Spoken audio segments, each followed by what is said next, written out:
Terus saya ingin membuka dialog, terutama kasus kita. Jamaah yang berbahagia, mungkin kita sering melihat di masjid itu ada yang sholat pakai kursi, ya, karena udzur, ya. Sholat pakai kursi karena udzur, atau sholat duduk di bawah. Pembahasannya mudah-mudahan cukup.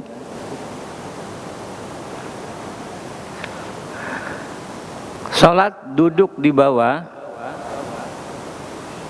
karena udzur itu boleh, karena Nabi bersabda, "Shalu qa'iman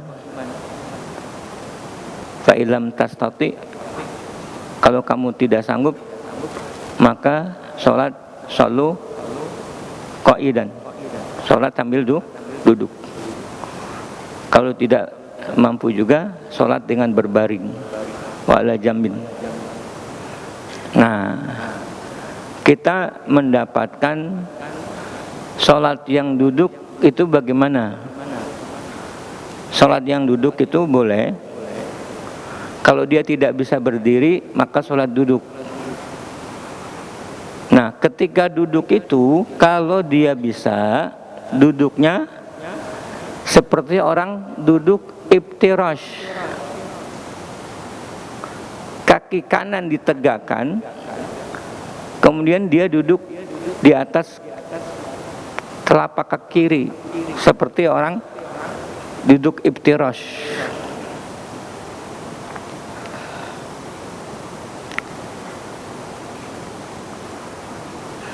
Kalau sanggup. Kalau tidak sanggup, ya namanya udzur, sesanggupnya, ya. Sampai seterusnya, kalau sholatnya 4 rakaat, maka duduk yang terakhir dengan tawaruk, yaitu duduk dengan kaki kiri dimasukkan di selempangkan, seperti kita tahu dah. Itu yang sholat duduk. Nah, sekarang orang yang sholat pakai kursi, ada 2 keadaan.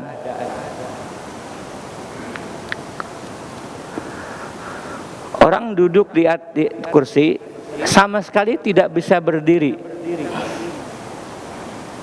karena memang udzur, maka dia sepanjang sholat itu hanya duduk, sambil duduk begini, terus ruku,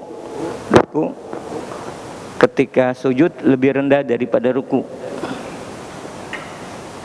Nah, yang jadi masalah kita adalah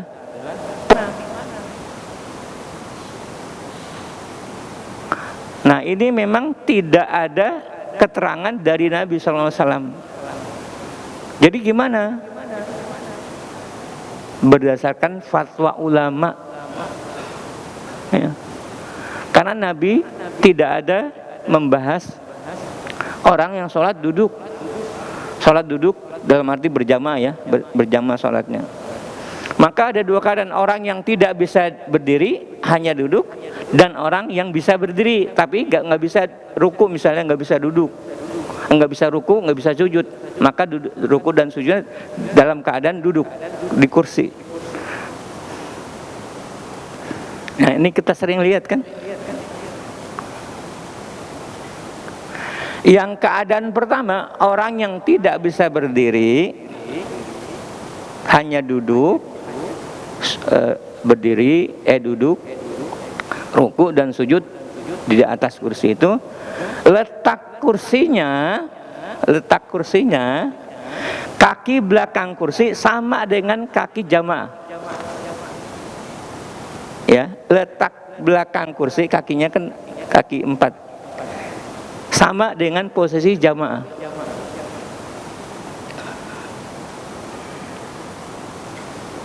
Paham maksudnya?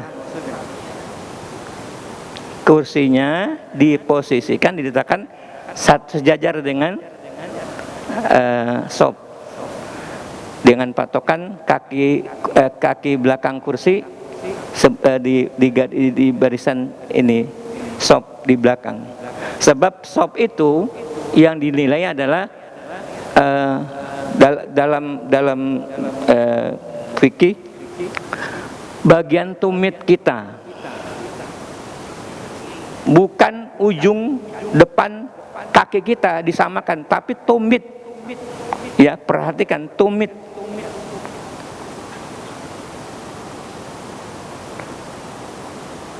Nah, ini masih ada di antara kita kalau sholat diluruskannya pada bagian terdepan itu, sehingga tumitnya banyak ngaju mundur.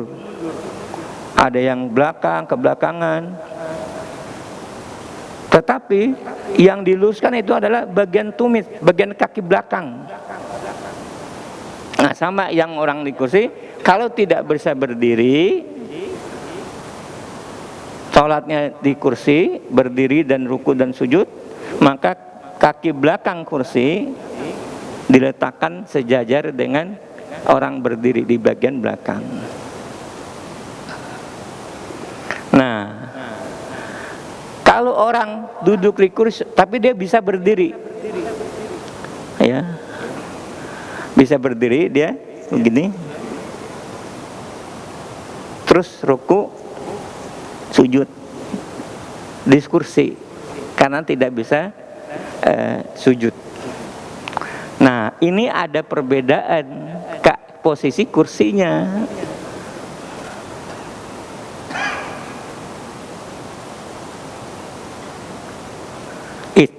Ini banyak persoalan. Ketika seorang duduk di kursi sholatnya berjamaah, maka dia meletakkan sama kursi bagian belakang, sehingga ketika berdiri dia di depanan. Coba kita baris ini, ketika berdiri dia di depan. Itu tidak benar, karena orang mesti sejajar, mesti lurus.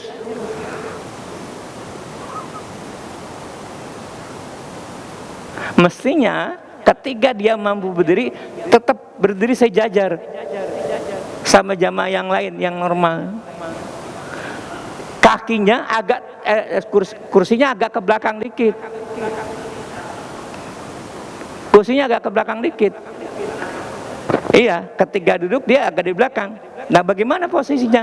Lebih baik berdirinya bareng atau duduknya di belakang?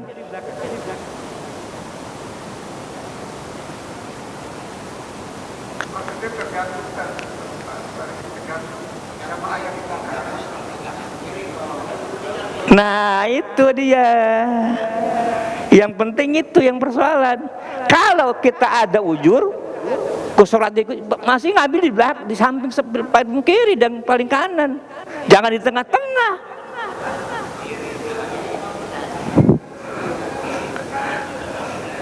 Jangan di tengah-tengah dong, karena ini darurat. Masa kita berada di tengah-tengah, posisi kita berdiri depanan, di depan, nggak match. Nih, saya bacakan fatwanya nih. Fatwanya ada.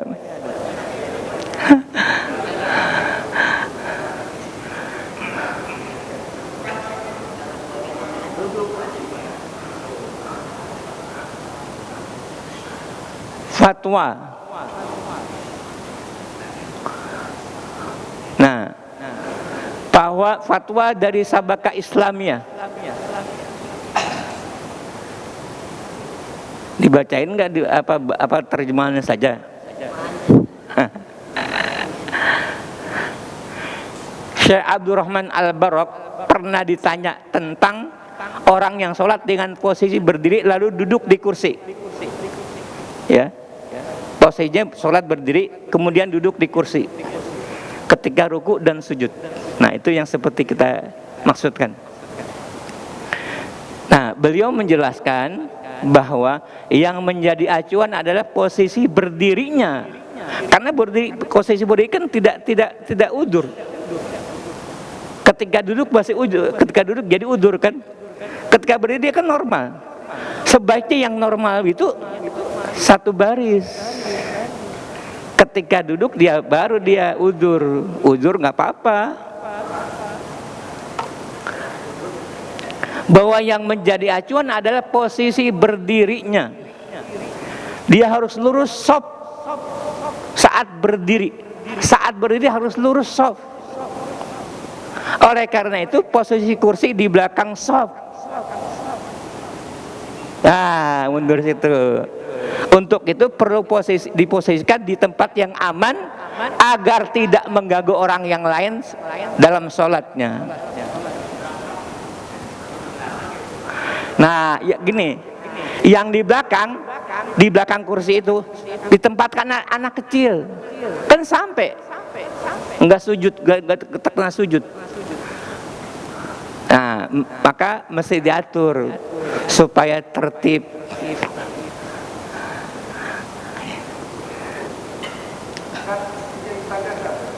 Ntar dulu. Kursi yang ditempatkan di posisi yang aman tidak mengganggu orang sholat yang berada di belakangnya, misalnya di ujung shaf atau di tiang yang ada. Nah, pas kita kan udur tuh pakai kursi udur, ya maklum lah. Kita jangan mau ngambil utang, mentang-mentang datang duluan pakai kursi, datang di tempat di tengah, kan mengganggu orang itu. Kita tahu karena kita udur ya kita di pinggir nggak apa-apa. Nanti besok kalau sehat ada kesempatan, kalau sehat masih ada kesempatan di sana di ujung. Perlu diatur, ya. Hah?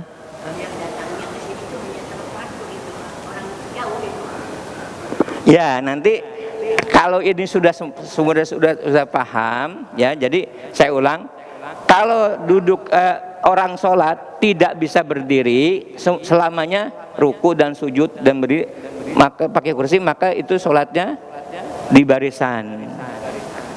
Kan dia sama. Ketika ini kan sama, kan begini aja kan, maka sebaris. Kalau orang bisa berdiri, jangan ditempatkan kursinya dalam barisan sehingga berdirinya ke depan dia. Nah, itu kan posisi yang tidak udur. Posisi tidak udur masa enggak sama kita. Ketika duduk dia udur. Nah, maka udur enggak apa-apa di belakang. Paham enggak? Nah, ini kita sampaikan untuk menertibkan. Ya. Silakan. Iya.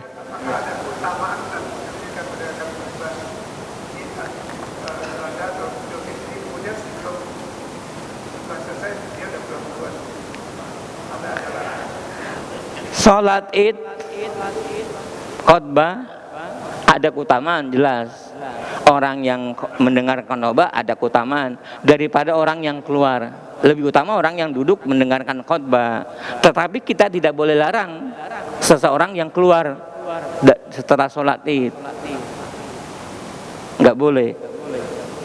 Wah, enak banget. Ya nggak apa-apa. Tapi utamanya yang dengarkan khotbah. Ya.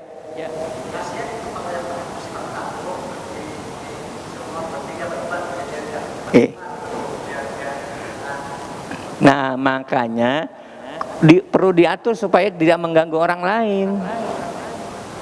Diaturnya di mana? Di tiang-tiang yang belakangnya aman. Ya, tiang tuh ditaruhkan kursi kan aman di sana tuh. Iya, aman tuh.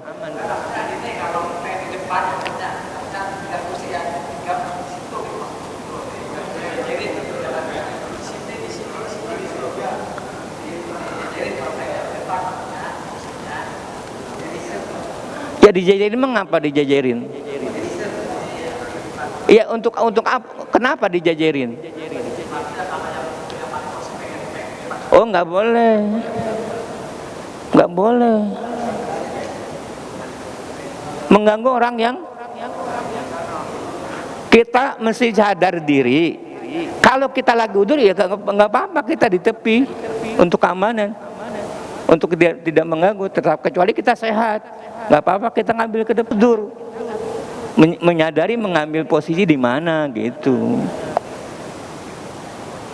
Apalagi masjid kita ini kan beda nih, itu miringnya kalau ditaruh di kursi di situ maka orang pasti di belakang kena.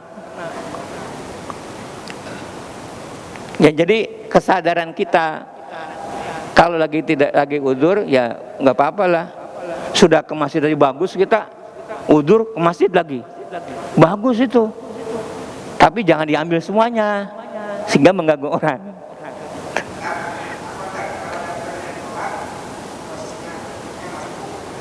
Ya kalau telat ya sudah. Misalnya sop belakang, antum datang ada di tengah-tengah gitu nggak apa-apa. Tapi naruh kursi yang tadi ya, kalau bisa berdiri naruh kursinya di belakang. Kalau selamanya duduk taruh kursinya tepat di barisan sop.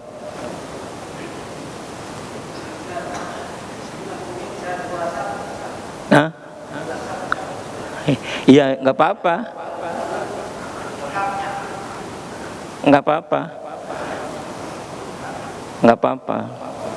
Karena karena kita berpikir ini misalnya baru 3 di sop ketiga ya, 3 orang datang yang pakai kursi, nggak apa-apa di sono di pinggiran. Oh, sholat sendiri di munfarid nggak sah sholatnya karena nggak nyambung. Lebih baik mana? Ya lebih baik terpaksa. Kalau keadaannya normal, ya kita aturlah gitu.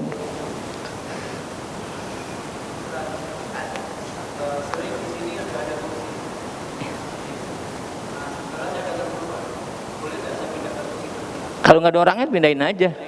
Ya udah pindahin. Iya, murah, pindahin aja kalau nggak ada orangnya. Pindahin terus ke belakang.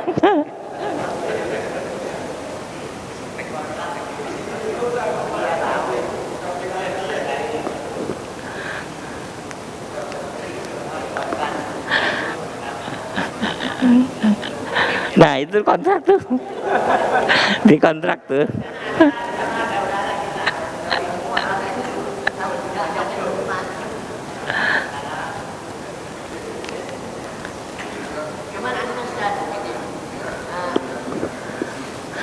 Apa?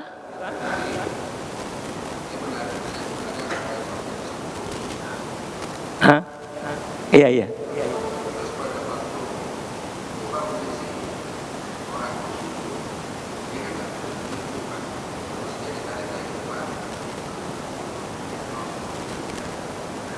Nah, fatwanya ini memang ada perbedaan antara sholat yang tidak bisa berdiri pakai kursi dan yang bisa berdiri letak posisi kursi.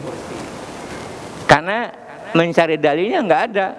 Apa Rasulullah mencontohkan? Nggak ada. Maka perlu fatwa. Fatwa itu kan Fatwa itu kan bisa dipakai atau tidak. Tetapi fatwa itu bisa menyatukan seseorang yang mengambil fatwa itu, apalagi dalam satu masjid gitu. Tapi ini nggak perlu menyatukan, nggak perlu merubah.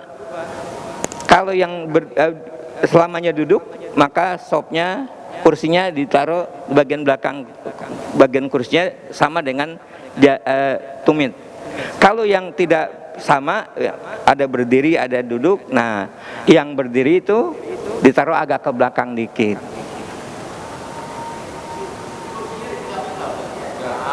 Enggak. Nih kursi ini kan. Ya ketika ini begini dia. duduk ya begini. Nah, mungkin duduknya jadi nggak sama.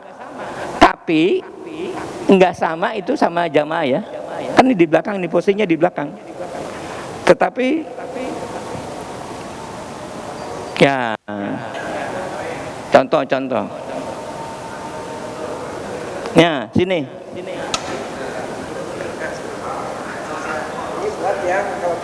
Ini yang sholatnya begini nih. Nah, kursi bagian belakang sejajar dengan tumit ini. Tuh. Untuk yang nggak berdiri ya. Dia nggak berdiri. Duduk kayak terusnya.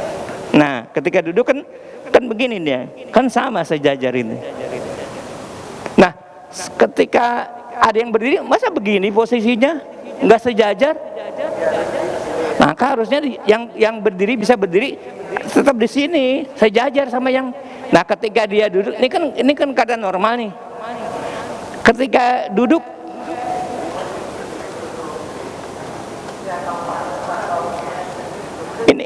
ini kan keadaan udzur, nggak normal, nggak apa-apa, nggak sejajar, keadaan nggak normal ini. Nah, makanya perlu diatur supaya aman, tidak mengganggu orang. Nah, anak kecil kan muadzin, anak kecil.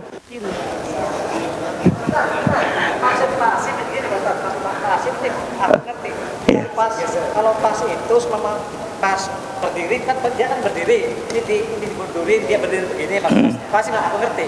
Nah, kalau pas mau ruku, mau sujud, ini balik lagi segini. Jangan, nggak ada. Gitu kayaknya. Iya. Masa sholat gerak mengambil.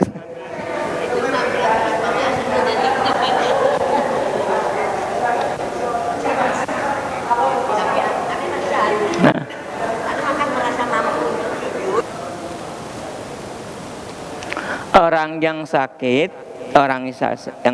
udzur, boleh tidak sholat di masjid.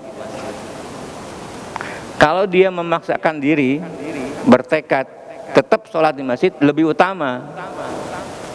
Tetapi Allah membolehkan sholat di rumah.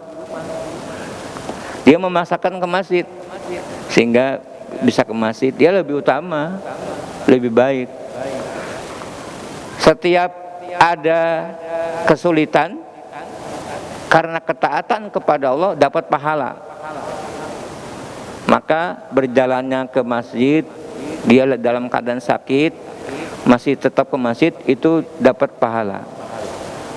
Lebih utama kalau dia datang ke masjid, tetapi dia dibolehkan sholat di rumah. Wallahu a'lam bishawab. Jelas? Ya, yang lebih utama hadisnya ya, Abdulus Sufuf, Rijal, kemudian Atfal, kemudian Nisa. Lebih utama tuh. Kalau bisa tertib, nggak ada yang mengganggu, itu sebaiknya ditaruh sesuai dengan hadis. Laki-laki dulu, baru anak-anak, terus wanita. Nah, pada kenyataannya mungkin sulit. Orang mungkin anak-anak itu supaya tidak mengganggu lari-lari, supaya dekat sama orang tuanya. Dia maksudnya dibawa ke tengah-tengah shop. Nah, saran yang membawa anak-anak sebaiknya di pinggir. Nah, ini kan repot kita. Ayahnya pengen dapat keutamaan. Keutamanya depan shop, bawa anak-anak. Waduh. Saya pernah negur di sini, anaknya. Sekarang zamannya nggak niat lagi saya. Hah? Ya? Pernah negur karena di shop depan nih, di belakang sini. Saya sebaiknya anak-anak di bawah sana. Wah, bersilat tidak. Sekarang saya nggak lihat lagi. Nggak tahu, mungkin ada urusan lain ya. Tapi anak-anak kalau orang ayahnya membawa anak-anak sebaiknya di pinggiran. Ada pendapat Syafi'iyah memang anak-anak itu memutus soft. Iya, belum akan balik.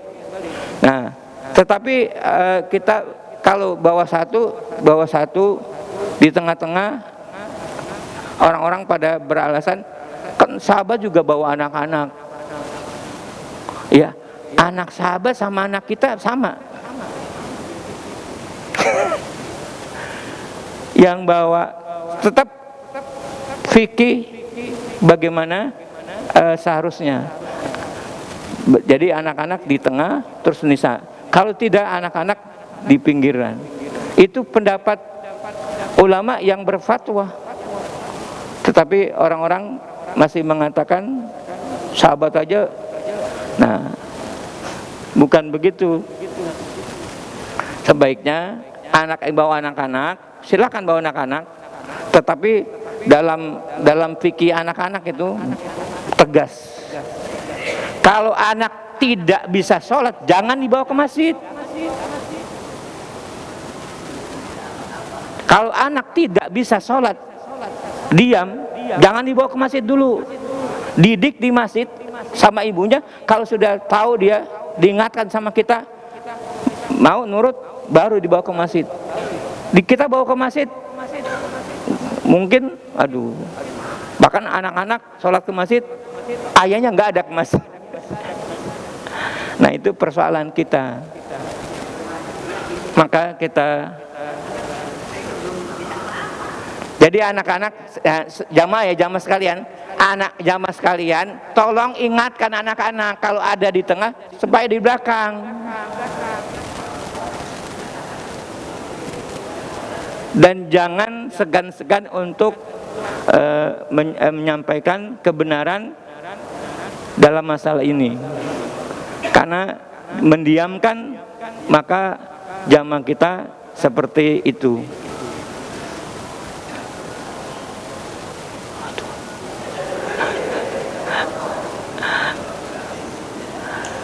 Ya, nanti aja ya. Ya, mudah-mudahan nanti kita buka lagi. Mudah-mudahan kesampaian. Kita akhiri, subhanakallahumma rabbana wa bihamdika asyhadu an la ilaha illa anta astaghfiruka wa atubu ilaik. Assalamualaikum warahmatullahi wabarakatuh.